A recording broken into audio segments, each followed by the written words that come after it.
लीजिए एक war breaking आपके सामने। ईरान के परमाणु ऊर्जा संगठन का बयान आ चुका है जिसका हम जिक्र कर रहे थे। ये अंतर्राष्ट्रीय कानून का उल्लंघन है। उम्मीद है विश्व समुदाय इसकी निंदा करेगा। वॉर ब्रेकिंग न्यूज 24 पर इस वक्त आपके सामने क्या है वॉर ब्रेकिंग। ईरान के परमाणु ऊर्जा संगठन का बयान आ चुका है। अंतर्राष्ट्रीय कानून का उल्लंघन इसे बता रहे हैं और ये भी उम्मीद कर रहे हैं कि जो विश्व समुदाय है, वर्ल्ड कम्युनिटी, वो इंटरनेशनल कम्युनिटी इसकी निंदा करे। ये अंतर्राष्ट्रीय कानून का उल्लंघन है। Sanjeev please detail.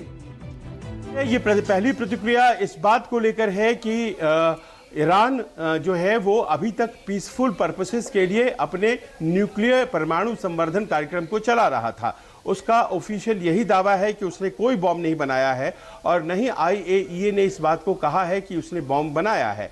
और अगर कोई देश जो कि NPT यानी कि न्यूक्लियर नॉन प्रोलिफरेशन ट्रीटी परमाणु अप्रसार संधि का सिग्नेटरी भी है और अगर वो पीसफुल पर्पसेस के लिए ही इस्तेमाल कर रहा है तो फिर उसके परमाणु संयंत्रों पर हमला कैसे किया जा सकता है।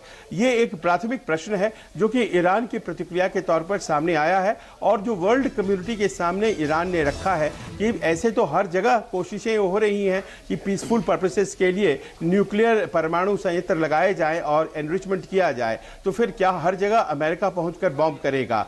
IAEA के नियम मानकों के मुताबिक 60% तक एनरिचमेंट हो सकता है और 60% यूरेनियम एनरिचमेंट की सीमा को क्रॉस नहीं किया था ईरान ने, तो फिर इस तरह के हमले की क्या जरूरत पड़ती है। ये तमाम प्रश्न हैं जो कि आने वाले दिनों में ईरान के द्वारा और उनके समर्थकों के द्वारा उठाए जाएंगे। पर अभी आप इंतजार करें इस बात का कि ईरान उन परमाणु संयंत्रों पर नुकसान का जायजा लेकर, आकलन लेकर क्या कहता है, कितना नुकसान उसके अपने परमाणु कार्यक्रम को हुआ है, इस बात के कोटेशन का हम सबको इंतजार होगा। बिल्कुल। और जिस तरह की तस्वीरें लगातार इस वक्त आ रही हैं, टॉम हॉक ने कैसे ईरान की न्यूक्लियर साइट को यहां पर हिट किया है, वो तस्वीरें भी देखें इस वक्त। कुछ देर बाद हम आपको दिखाएंगे। लेकिन बड़ी खबर वॉर ब्रेकिंग इस वक्त आपके सामने। वॉर ब्रेकिंग देखिए, वॉर ब्रेकिंग क्या है जरा देखिए। ईरानी मीडिया के हवाले से बहुत बड़ी खबर है। फोर्डो परमाणु साइट के एंट्री और एग्जिट पॉइंट तबाह हो चुके हैं। अमेरिकी हमलों में फोर्डो साइट पर बड़ा नुकसान हुआ है। ये ईरानी मीडिया के हवाले से खबर है अमेरिकी हमले को लेकर। फोर्डो परमाणु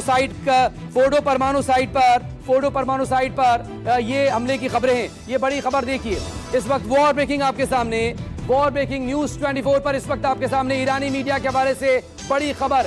एंट्री और एग्जिट दोनों पॉइंट्स पर जबरदस्त तबाही। और अगर एंट्री एग्जिट पर तबाही हो रही है, 6 GBU-57 बॉम्ब यहां पर मारे गए फोर्डो पर। फोर्डो दरअसल जिसके बारे में कहा जा रहा है कि यह सबसे अहम ठिकाना था। फोर्डो सबसे अहम ठिकाना था और यहां पर यह अटैक सबसे इंपॉर्टेंट, ये ठिकाना जिसको लेकर निशाना बनाया गया, इसे क्राउन ज्वेल कह सकते हैं ईरान के न्यूक्लियर प्रोग्राम का। और इसी को टारगेट यहां पर किया गया। न सिर्फ फोर्डो पर GBU-57 B2 बॉम्बर्स के जरिए गिराए गए हैं बॉम्ब, 6 बॉम्ब। तो अगर 61 से लेकर 90 मीटर की अंदर की गहराई में भी अगर ये प्लांट होगा तो इससे बड़ा नुकसान पहुंचने की आशंका इसी बात को लेकर है। और दूसरी तरफ नतांज और इस्फहान में भी ये अटैक्स हुए हैं। और इन दोनों के बारे में दरअसल ये भी समझना जरूरी है कि जो फोर्डो और नतांज है वो यूरेनियम इनरिचमेंट प्लांट है और जो इस्फहान है वो यूरेनियम कन्वर्जन प्लांट है। देखिए 3 सबसे इंपॉर्टेंट साइट थी, उसमें से उन तीनों में से भी एक जो फोर्डो है, फोर्डो उसको लगातार सबसे सुरक्षित माना जा रहा था, क्राउन ज्वेल उसे कहा जा रहा था। लेकिन आखिरकार GBU-57 वहां भी पहुंच गया। संजीव देखिए, ये हमेशा से खतरा था कि जब फोर्डो बच गया है और उसे कुछ भी नुकसान नहीं इजराइल पहुंचा पा रहा है, तो पूरा जो एक्शन 13 तारीख से हुआ है उसका पर्पस क्या हो जाता है। उसका पर्पस ये कतई नहीं था कि कुछ बिल्डिंगें गिराई जाएं या फिर कुछ संयंत्रों पर जो कि कम दर्जे की हैं उन पर हमला किया जाए। हमला उस हृदय विशेष पर करना था जो कि पूरे कह सकते हैं परमाणु कार्यक्रम का हृदय था और वो फोर्डो था। फॉर्दो पर अगर हमला नहीं किया तो फिर कहीं हमला नहीं किया, और बड़े ही एहतियात के साथ उसे ज़मीन के नीचे 260 फीट बनाया गया था ईरान के द्वारा, ताकि इस पर किसी भी तरह के हमले का कोई असर नहीं हो।